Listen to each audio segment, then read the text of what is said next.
Samantala, alamin natin ang sitwasyon sa Mactan Cebu International Airport matapos ang magnitude 6.9 na lindol kagabi. Live mula sa Mactan Cebu, nangunguna sa balita si Mon Gualvez. Mon, napakalaga ng mga paliparan sa panahon ng kalamidad. Kumusta operasyon ngayon ng airport dyan?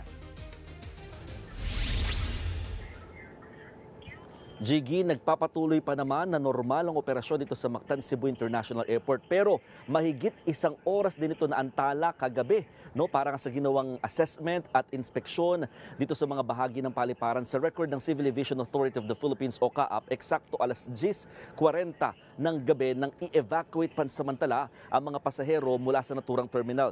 Dito, na-assess na wala naman daw nakitang grabing damages o matinding pinsala pagdating sa tower, sa may runway, maging sa tower cab equipment. Ligtas din naman ang mga CAAP Tower personnel, kaya naman pinabalik na rin eventually ang mga pasahero at nagpatuloy ang normal operation ng naturang paliparan para at least makapasok agad-agad ang mga tulong na kinakailangan dito sa probinsya ng Cebu. Jiggy.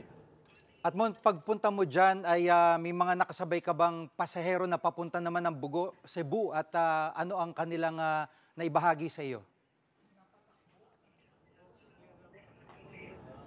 Marami, Jiggy, sa mga nakasabay natin halos, mga kasamahan din natin sa media, ang iba naman ay mga nasa gobyerno at talagang lahat nga ay papunta sa Bugo City, no, para nga dito sa nangyaring matinding epekto ng magnitude 6.9 na lindol. Pero marami din sa mga pasaherong nandito or yung mga nandito ngayon sa Cebu City at saka sa Lapu-Lapu City, pauwang galing din naman sa Bugo City dahil nga hirap, no, yung sitwasyon doon at patuloy na nararamdaman yung malakas aftershock. Kaya ang karamihan sa kanila pansamantala mo nang nakitira sa kanilang mga kamag-anak at kaibigan dito sa may sentro o dito malapit na sa paliparan. Jiggy. At maraming mga kalsadang nagkabitak-bitak dahil sa lindol at papaano ang sitwasyon doon? Di ba na-isolate yung mga lugar papuntang Bugo?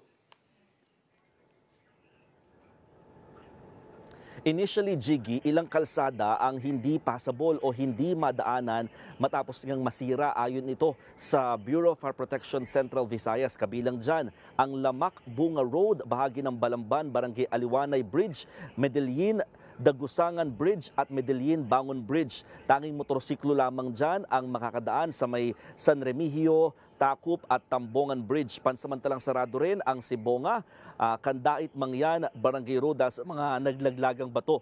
At kanina, sa karatapos lamang na press conference ni Secretary Vince Dizon ng DPWH, sinabi niya na pinipilit nila hanggang ngayong gabi na maging passable lahat. So eventually, itong mga nabanggit natin na mga initial report na mga impassable na mga kalsada, ngayon daw meron na kahit one lane lamang na makakadaan ng mga sasakyan o kahit motorsiklo para nga at least maipantay na daw yung mga nagtaasan na mga kalsada.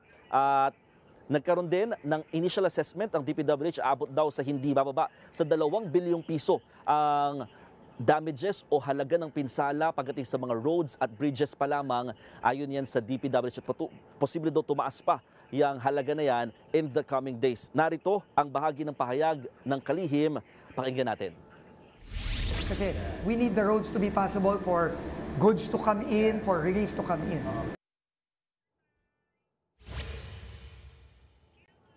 Yan muna ang latest mula rito sa Mactan, Cebu. Balik sa iyo, Jiggy. Yan ang ulat ni Mon Gualvez, live mula sa Mactan, Cebu. Mga kapatid, Jiggy Manikad po. Pagdating sa mahalagang balita sa loob at labas ng bansa, dapat una sa lahat, mag-follow at mag-subscribe na sa social media pages ng News 5.